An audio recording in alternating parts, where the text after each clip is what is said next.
Mein 16. Sommer, die Koffer gepackt, mich nochmal umgedreht. Nein, ich pass hier nicht rein, mir war die Welt zu klein.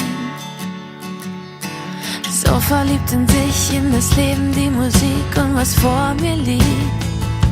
Auf eigenen Füßen stehen und meinen Weg selber wählen. Viel geschwärmt, schnell gelernt, wie gewonnen, so zerronnen. Und ich weiß, dass ich eigentlich nichts weiß. Auf der Suche nach der